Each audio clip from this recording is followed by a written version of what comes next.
Hi, it's Matt. Today we're going to take a look at another armored car slash armored fighting vehicle. This one has some neat features, including a hatch on the back quarter that allows you to see the weapons officer sitting in there with his computers. The engine is also accessible via a hatch in the back. And up front, the driver has his own hatches. In the driver's compartment, you can see his dashboard and the steering wheel.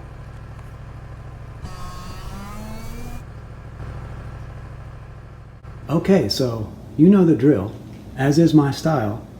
To show you how I put this armored fighting vehicle together, I'm going to take it apart. So I'm going to start with this antenna, which also serves as a handy pointer. Next, I'll remove the turret, and look at that. It's just half a turret. Here's the back half. There's a close-up of the two halves. You can see how I set the machine gun up to rotate on different axes. Okay, that stain that was in the last shot was bothering me, so I changed the background. So as you saw before, this back quadrant actually opens up. That's because with the yellow armored fighting vehicle, you had to take it apart to even see the guy that was back there, so I decided to put a hinged piece in there so you could see the guy and he could conceivably get out. So I'm going to go ahead and pull that hatch off. And there's a detailed view of that.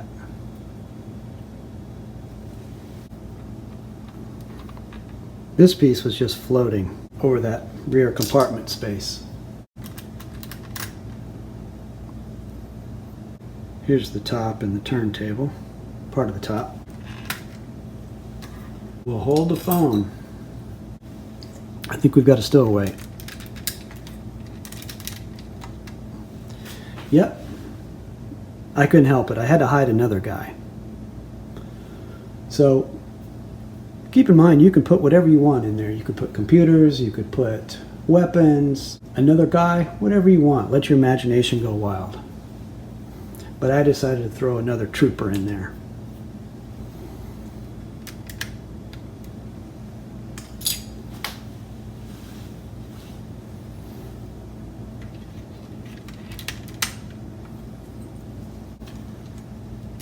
This hood piece uses the same hinge type pieces I used for that rear quarter hatch.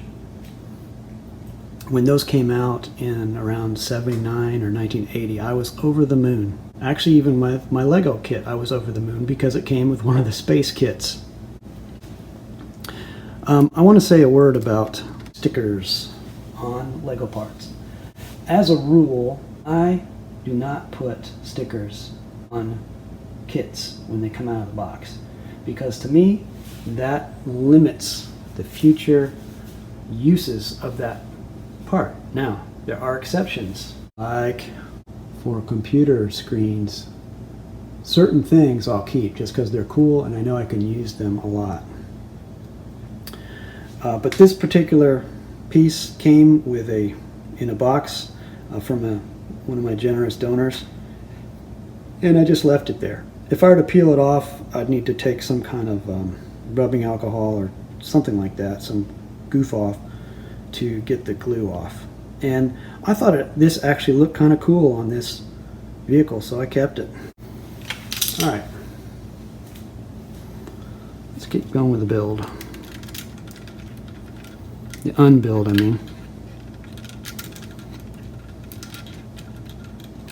It's in my theme song, you know. Matt's Custom Creations, Matt's Custom Creations. Watch your man build, watch your man build, watch your man build. Lego for you. Alright, enough of that.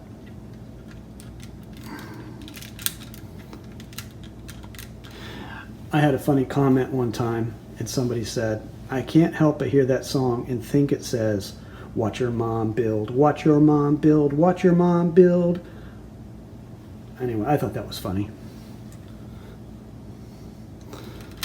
Okay. Oh, I'm making a mess of this.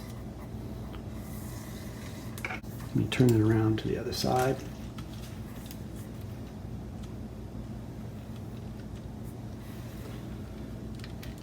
This whole thing is going to want to come off together. Boosh.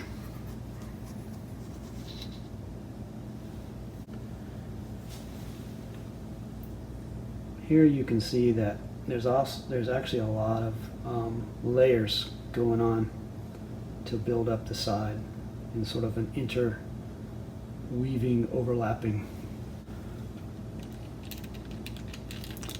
I'm going to get this guy out first because he's armed and dangerous. Come on. All right. Get his seat back out.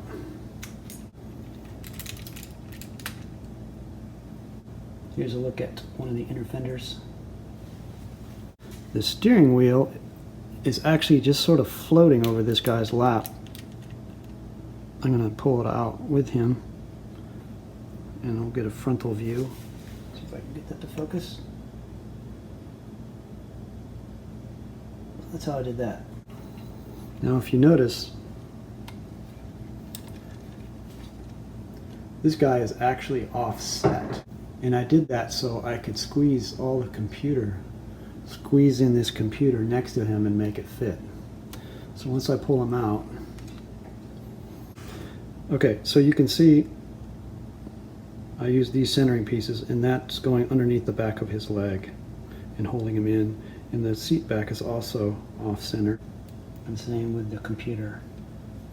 See if I can focus that. See, this is kicked out a little bit.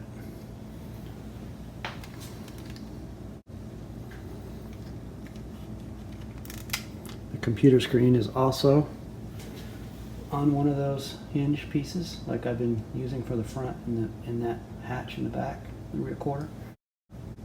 Okay, the rear hatch is a Brand X part. Oh, it's not Brand X, it's Kobe. Hashtag Kobe, please hire me. I make all kinds of military vehicles. You really need me. What's underneath all these parts is a hinged 1x4 connected to a 4x4.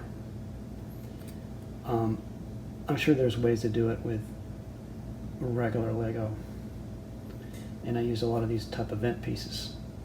Here's a look at the engine from above. Pull off these rear quarter wheel arches. I use this similar design in the yellow armored fighting vehicle. This black model is an evolution, I think a slight improvement over the yellow one.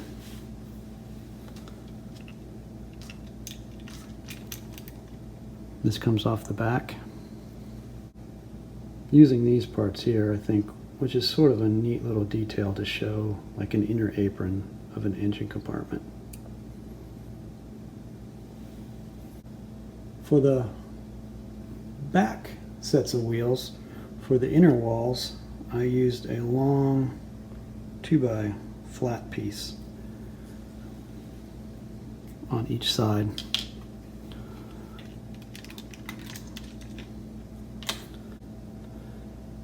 And this is the type of piece I use to hold those inner panels. I couldn't find my 1x2 pieces, so I had to improvise and just use the single one. I don't know where those went because I have a few, quite a few. So I'm going to pop this one out. See from above, you can see where it connected. There, and right there. Anyway, that's as far down as I am going to take this one. I really hope you've enjoyed watching this as much as I enjoyed designing it and putting it together and making refinements as I went along. Please check out the videos for these other 3 APC/AFVs I've been working on. Be sure to like, share, and subscribe, and hit that notification bell. Doesn't cost anything, and it really helps me out. Thanks a lot, y'all. Bye.